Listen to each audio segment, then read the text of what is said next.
శ్రీమాత్రే నమ. జయ గురు దత్తాత్రేయ నమ.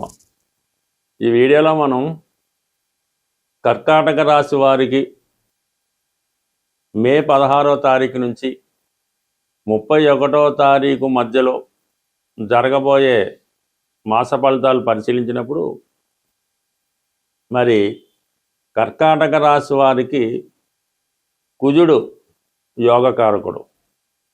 వారి యొక్క జన్మజాతకంలో వాళ్ళు పుట్టినప్పుడు కుజుడు ఎంత బలంగా ఉంటే వారి యొక్క ఇంప్రూవ్మెంటు, ఉద్యోగం, పెళ్ళి ఇవి అంత బలంగా ఉండడం జరుగుతూ ఉంటుంది. మరి అటువంటి కుజుడు ప్రస్తుతం ఈ పక్షమంతా కూడా దశమ స్థానమందు దిగ్బలుడై ఉండడమే కాకుండా రుచిక మహాపురుష యోగం అనే పంచమహాపురుష యోగం ఏర్పడడం జరిగింది. సో ఆ కారణం వల్ల జాతకుడి యొక్క కాన్ఫిడెన్స్ పెరుగుతుంది. ఉద్యోగంలో చాలా నిజాయితీగా స్ట్రిక్ట్గా వ్యవహరిస్తాడు. ప్రభుత్వ ఉద్యోగుల బాధ్యత పెరుగుతుంది. కొన్ని కొత్త బాధ్యతలు చేపట్టవలసి ఉంటుంది. ఎటువంటి పనినైనా సమర్థవంతంగా నిర్వహించుకుంటూ జరుగుతూ ఉంటుంది. అలాగే జీవనోపాధి కొరకు కొత్తగా ఎవరైతే ఉద్యోగ ప్రయత్నాలు చేస్తున్నటువంటి నిరుద్యోగులకి ఉద్యోగ ప్రయత్నాలు ఫలిస్తాయి. సాధారణంగా ఇది యంత్రాల మీద, అలాగే అగ్ని సంబంధించిన ఫ్యాక్టరీలు అంటే స్టీల్ ఫ్యాక్టరీలు అలాంటి అగ్ని సంబంధించినవి, అలాగే మరి రియల్ ఎస్టేట్ సంబంధించినవి, అలాగే స్టోన్స్, రాళ్ళు ఇటువంటి వాటి రోడ్లు వేసేవాళ్ళు, ఇటువంటి వృత్తుల్లో ఉన్న వాళ్ళకి చాలా వరకు ఉద్యోగ అవకాశాలు వస్తాయి. అటు రాజకీయ రంగం ఉన్నవాళ్ళు సరే మరి మీకు కార్యకర్తగా ఉన్న ఒక సాధారణ స్థాయి చిన్న స్థాయి రాజకీయ నాయకుడైనా కంప్లీట్గా మీకు మంచి హోదా, నేమ్ అండ్ ఫేమ్ లభిస్తుంది. మొత్తం పార్టీని నడిపే బాధ్యత మీకు రావడం జరుగుతుంది. ఇక పంచమాధిపతిగా ఉండడం వల్ల ఏంటంటే పిల్లల యొక్క అభివృద్ధి, మీలో ఉన్నటువంటి నైపుణ్యం, మీ పౌరపుణ్యం ఇప్పుడు అమల్లోకి రావడం వల్ల, అలాగే మీ పిల్లలకి ఏదన్నా మీరు మీ యొక్క సంతానం దేశ విదేశాల్లో ఉన్న వారికి టాలెంట్ ప్రకారం ఉద్యోగ ప్రయత్నాలు లభించే అవకాశం ఉంది. అటు సినిమా రంగంలో ఉన్న, రాజకీయ రంగంలో ఉన్న కంప్లీట్గా మీ స్థాయి నిలబడుతుంది. ముఖ్యంగా ఎవరైతే ఈ కర్కాటక రాశి వారు మెడికల్ విద్యలో ప్రవేశించాలని ప్రయత్నం చేస్తున్నారో, అది కొత్తగా ఎంబీబీఎస్ అవ్వచ్చు, అదర్ దెన్ మెడికల్ డిపార్ట్మెంట్స్ అవ్వచ్చు, లేదంటే పీజీలకు సంబంధించిన వాళ్ళకి ఈ సమయంలో అంటే ఇంచుమించుగా కుజుడు మీకు జూన్ 20వ తారీఖు వరకు మేషరాశిలో కర్కాటక రాశి వారికి దశమ స్థానం అవడం వల్ల జూన్ 20 లోపల మీకు 100% మీ యొక్క ప్రయత్నాన్ని బట్టి 100కి 100 ఈ మెడికల్ విద్యలో ప్రవేశించాలనుకున్న వాళ్ళకి సునాయాసంగా మంచి కాలేజీలో సీటు రావడం జరుగుతూ ఉంటుంది. ఇక ఇంకొక అడ్వాంటేజ్ ఏంటంటే వీళ్ళకి లాభస్థానంలో రవి బుధుల యొక్క బుధాదిత్య యోగం. ఇక రవి బుధులు అంటేనే ప్రభుత్వ ధనం, బ్యాంకులు, వ్యాపారం, వ్యాపార లాభం, విద్యా లాభం లభిస్తుంది. మరి ఇటువంటి రవి బుధులు లాభస్థానంలో ఉండడం వలన ప్రభుత్వ పథకాలు మీకు అనుకూలంగా ఉంటాయి.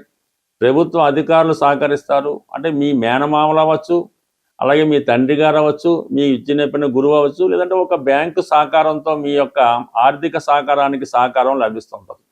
సహజ వృషభ రాశి మీకు లాభస్థానం అవడం వల్ల ఎక్కువ మంది మీకు ఫ్రెండ్ సర్కిల్లో ఈ వడ్డీ వ్యాపారం చేస్తున్న వాళ్ళు, అలాగే భూస్వాములు అంది ఎక్కువగా ఉంటారు. వాళ్ళు మీకు ఏదో విధంగా మీరు అడగకుండానే సహకరించే స్థితిలో ఉండడం జరుగుతుంది. అందువల్ల ఏంటంటే ఇప్పుడు ముఖ్యంగా ఈ రవి లాభస్థానంలో ఉన్నప్పుడు ప్రభుత్వ ఉద్యోగ ప్రయత్నాలు ఫలిస్తాయి. ప్రభుత్వ అధికారులు సహకరిస్తారు. తండ్రి గారి సహకారం సంపూర్ణంగా రావడం జరుగుతుంది. ఇక ప్రధానంగా 12వ స్థానంలో శుక్రగ్రహం ఇంచుమించుగా ఈ పక్షమంతా శుక్రుడు గురువుతో పాటు కలిసి ఉండడం, ఇది స్త్రీల కొరకు ధనవ్యయం అవుతుంది.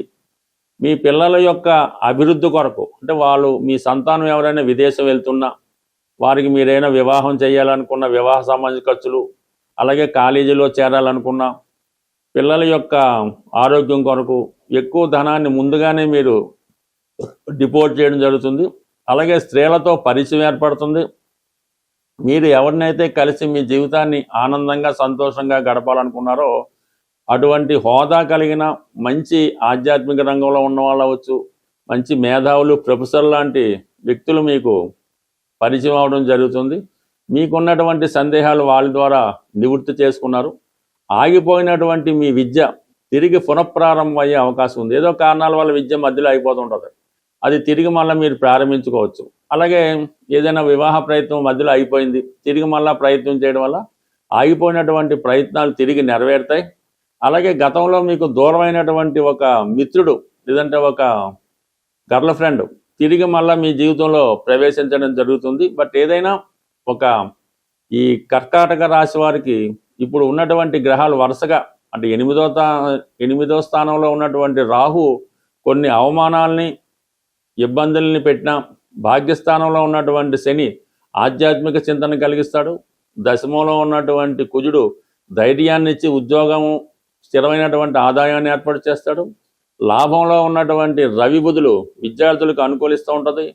వ్యయంలో ఉన్నటువంటి గురువు ప్లస్ శుక్రుడు మీకు జీవితంలో సంపూర్ణమైనటువంటి ఎంటర్టైన్మెంట్ ఆనందాన్ని ఇవ్వడం జరుగుతూ ఉంటుంది. బట్ ఏదైనా కర్కాటక రాశి వారికి అతి త్వరలో మరి వచ్చే పక్షం జూన్ 1వ తారీఖు నుంచి రాశిలో ప్రవేశిస్తున్నటువంటి గురువు సంపూర్ణంగా మీ జీవితాన్ని మార్చడం జరుగుతుంది. ఈ వీడియోలో మనం కుజదోషం మీద ఉన్న అపోహలు, అపార్థాలు వీటి గురించి తెలుసుకునే ప్రయత్నం చేద్దాం. సాధారణంగా కుజదోషం అన్నది ఇంచుమించుగా ఒక 100 జాతకాలు పరిశీలిస్తే 90 జాతకాల్లో ఈ కుజదోషం ఉంటుంది. ఈ కుజదోషం అన్నది లగ్నం నుంచి, చంద్రుడున్న స్థానం నుంచి, అలాగే శుక్రుడున్న స్థానం నుంచి లెక్క పెట్టడం జరుగుతుంది. ఇది లగ్నం నుంచి ఉదాహరణగా తీసుకుంటే 2, 4, 7, 8, 12 స్థానాల్లో కుజుడు ఉన్నప్పుడు అది కుజదోషంగా భావించడం జరుగుతుంది. ఇలాగా లగ్నం నుంచి 2, 4, 7, 8, 12లో ఉన్న, చంద్రుడి నుంచి 2, 4, 7, 8, 12లో ఉన్న, శుక్రుడి నుంచి ఉన్న అది కుజదోషం అవుతుంది. అయితే 1వ స్థానంలో కుజుడు కొంతమంది కుజదోషం అని, కొంతమంది లేదని చెప్పడం జరిగింది. బట్ ఏదైనా కుజుడు 1వ స్థానంలో ఉన్నా కూడా అది కుజదోషంగానే పరిగణించవలసి ఉంటుంది.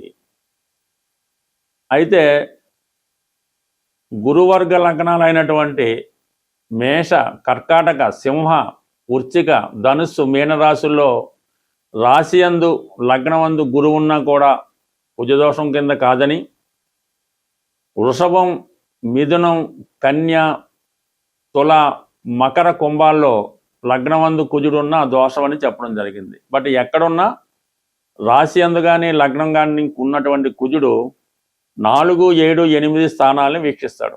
ఇది సివియర్ కుజదోషంగా మనం భావించవలసి వస్తుంది. సో ఈ విధంగా పరిశీలించినప్పుడు ఇంచుమించుగా 100కి 90-95 జాతకాల్లో కుజదోషం ఉండడం జరుగుతుంది. బట్ ఇది కుజదోషం ఉన్నవాళ్ళు కుజదోషం ఉన్న వాళ్ళనే పెళ్లి చేసుకోవాలా అన్న విషయం ఒకటి ప్రచారంలో ఉండడం జరిగింది. కుజదోషం ఉన్న స్థానాల్లో వేరొక జాతకంలో ఈ స్థానాల్లో వేరే పాపగ్రహాలు ఉన్నా కూడా కుజదోషం న్యూట్రల్ అవుతుంది.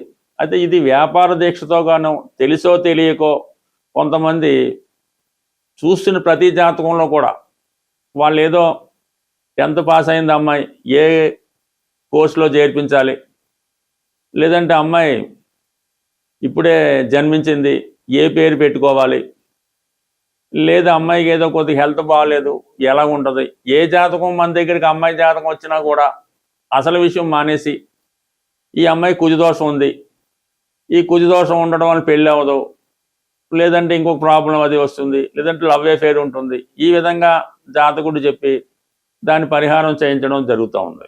అది తెలియక కూడా కావచ్చు, ఇది వాళ్ళు కూడా నమ్మి ఏదో 8 సంవత్సరాల అమ్మాయికి ఏదో వ్యవహారం చేస్తే కుజదోషం ఉందని భయపడి అందరికీ చూపించి ఈ విధంగా ఇబ్బంది పడడం జరుగుతుంది.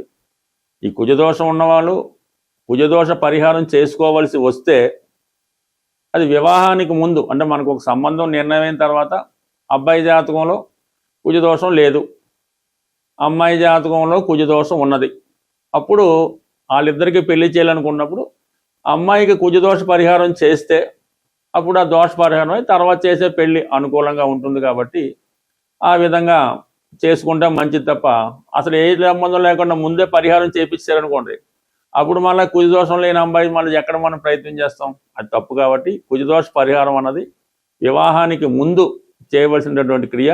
అది అనేక రకాలుగా సాంప్రదాయ వారీగా ఉండడం జరుగుతుంది.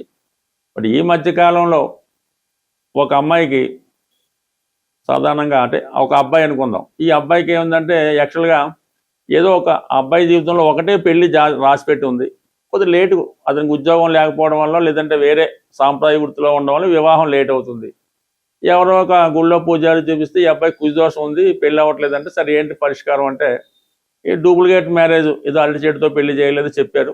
ఆ విధంగా వాళ్ళు ఆ పెళ్లి చేశారు.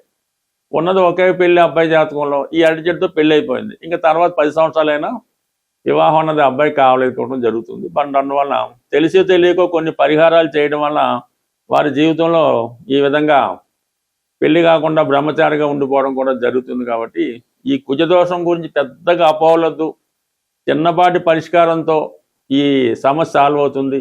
ఈ కుజదోషానికి అనేక రకాలుగా ఎగ్జాంపుల్స్ ఉన్నాయి. కొన్ని లగ్నాలకి, కొన్ని రాశులకి, కొన్ని నక్షత్రాలకి కుజదోషం అన్నది ఉండదు. అలాగే కొంత ఏజ్ దాటిన తర్వాత కుజదోషం ఉండదు. గురుదృష్టి ఉంటే కుజదోషం ఉండదు. ఇలాగా కుజదోషం ఒకటైతే 99 రకాలుగా పరిహారం జరుగుతుంది. బట్ ఏదో ముందు జాగ్రత్తగా చేసుకున్నా కూడా అది పెద్దగా ఏమి దానికోసం భయపడి జీవితాలు నాశనం అయిపోయినట్టు ఇబ్బంది పడే పరిస్థితి అయితే లేదు. కేవలం ఇది ఒక అపోహ తప్ప ఇది పెద్ద కొంపలు మునిగిపోయే దోషం అయితే కాదు. బట్ ఇది బ్రతుకు తెరువు కోసం చాలామందికి ఇది ఉపయోగపడుతుంది. అంటే కొంతవరకు బతకొచ్చు, కానీ మరీ అన్యాయంగా బతకకుండా అవతల వాడిని భయభ్రాంతులకు గురి చేసి జీవితాలను నాశనం చేసే విధంగా శాస్త్రం ఉండకూడదనే ఉద్దేశంతో ఈ పరిజ్ఞానాన్ని మీకు అందివ్వడం జరుగుతుంది. బట్ ఇంకా అనేక శాస్త్రం, అనేక డెప్త్ ఉంది. నాకు తెలిసినటువంటి 1% జ్యోతిష్ శాస్త్ర పరిజ్ఞానంతో చెప్పడం జరుగుతుంది. స్వస్తి.